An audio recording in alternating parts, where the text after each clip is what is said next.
અમદાવાદ ગ્રામ્ય જિલ્લાના ધોળકા રૂરલ વિસ્તારમાં ચલોડાથી કેલિયાવાસણા જવાના રસ્તે જાડી વિસ્તારમાં એક 40 વર્ષ અંદાજિત ઉંમરની એક મહિલાની લાશ મળેલી, જે અર્ધ સળગાયેલી હાલતમાં હતી અને મૃત હાલતમાં હતી.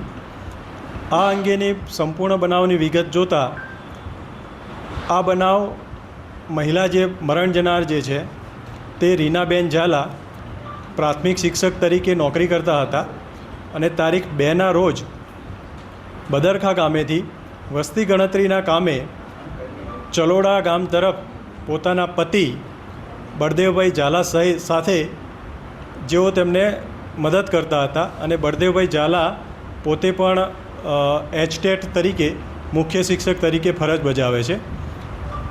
મદદના બહાને ગયેલા અને ત્યારબાદ તેમણે પરત આવી અને તેમના શાળા એટલે રીનાબેનના ભાઈને એવી વાત કરેલી કે રીનાબેન જે છે તેમને મેં વસ્તી ગણતરીના કામે મૂકીને આવ્યા બાદ મળી આવેલ નથી અને તેમનો ફોન સ્વિચ ઓફ આવે છે. ત્યારબાદ આ બનાવની જાણ પોલીસને થતાં પોલીસ દ્વારા અલગ અલગ ટીમો બનાવી તેમજ ખાનગી બાતમીદારોને એક્ટિવ કરી સમગ્ર બનાવ બાબતે રીનાબેનને શોધવાનું કામ આદરેલ. આ દરમિયાન પોલીસને સોર્સથી જાણકારી મળેલી કે રીનાબેન અને તેમના પતિ બંનેને અવારનવાર ઝઘડાઓ થતા હોય, ઘર કંકાસ થતો હોય, જેથી કરી અને તેમના પતિ બળદેવભાઈ ઝાલાને રાઉન્ડ અપ કરી તેમનો યુક્તિ પ્રયુક્તિથી પૂછપરછ હાથ ધરવામાં આવેલ. આ દરમિયાન બળદેવભાઈ ઝાલા દ્વારા પણ શરૂઆતના સમયમાં કોઈ જ વિગત તેઓ પોતે જણાવતા ન હતા, પરંતુ અલગ અલગ પોલીસ પૂછપરછ દરમિયાન તેઓ પોલીસના જવાબોને સંતોષકારક આપી શકેલ નહીં, જેથી પોલીસે વધુ આકરા સવાલો કરતાં તેઓ ભાંગી પડેલ અને સમગ્ર ગુનો પોતે આચરેલ છે તે મુજબનો ગુનો એમણે કબૂલ કરેલ.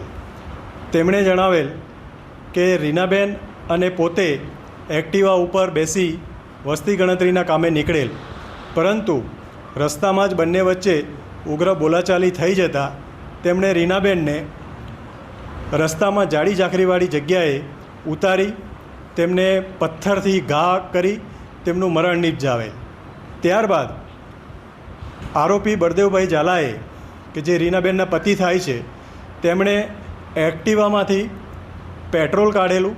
પેટ્રોલ કાઢવા માટે તેમણે કાપડનો ટુકડો લીધો અને પેટ્રોલની જે ટાંકી હતી તેમાં કાપડથી પેટ્રોલને બોળી તેમના શરીર ઉપર લગાડી આવું 2-3 વાર કરે ત્યારબાદ તે બોડીને સળગાવવાનો પ્રયત્ન કરેલો અને ત્યાંથી બનાવની જગ્યાએથી પરત પોતાના ગામ બદરખા આવી ગયેલ અને પછી તેમણે રીનાબેનના ભાઈ તેમજ અન્ય વ્યક્તિઓને જાણ કરેલી, પરંતુ પોલીસ તપાસ દરમિયાન આ સમગ્ર વિગત ખુલવા પામેલ છે અને આ અંતર્ગત ધોળકા રૂરલ પોલીસ સ્ટેશન ખાતે હત્યાનો તેમજ પુરાવા નાશનો ગુનો દાખલ કરવામાં આવેલ છે.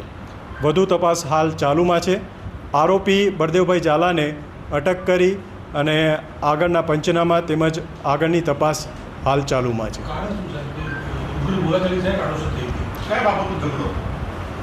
હાલ સુધીની તપાસ દરમિયાન ઘર કંકાસ અને ઘરમાં અવારનવાર ઝઘડા થતા હતા, તેમજ બળદેવભાઈનું કહેવું છે કે તેમના જે 2 સંતાનો છે તે પણ પોતાની માતા તરફે રહે છે અને માતાનો પક્ષ લે છે અને પોતે એકલા પડી ગયેલા હોય અને કોઈ પણ ઘરકામની બાબત હોય તો વારંવાર ઘર કંકાસ થતા હોય, જેથી અચાનક ઉગ્ર સ્વરૂપ ધારણ કરી અને પોતે આ બનાવને સ્વરૂપ આપેલ છે. આશરે 20 વર્ષનું બંનેનું લગ્ન જીવન છે. પતિ પત્ની બંને સરકારી નોકરીમાં છે. હાલ પૂછપરછ ચાલુ છે. હાલ આરોપી દ્વારા કોઈ ચોક્કસ બાબત જણાવવામાં આવેલ નથી, પરંતુ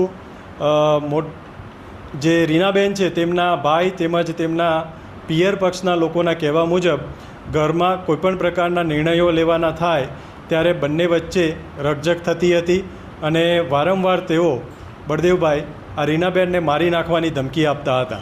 સૌપ્રથમ તેઓ જ્યારે આ બનાવ બન્યા બાદ પોતાના ગામમાં એક લાઇબ્રેરીમાં જાય છે અને ત્યારબાદ પોતે ઘરે જાય છે.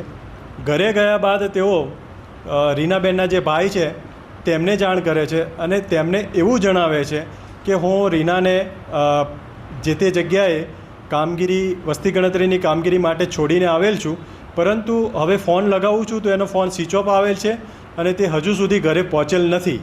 જેથી કરી અને પછી આ બધા ભેગા થાય છે અને ભેગા થઈ અને જાતે થઈ અને અલગ અલગ જગ્યાએ શોધવાનો ડોળ કરે છે. પરંતુ પોલીસ તપાસ દરમિયાન તેમજ ખાનગી સૂત્રોથી જે માહિતી મળેલી તેના આધારે આરોપી જે છે તે સંપૂર્ણ બનાવ અંગેની કબૂલાત કરે છે.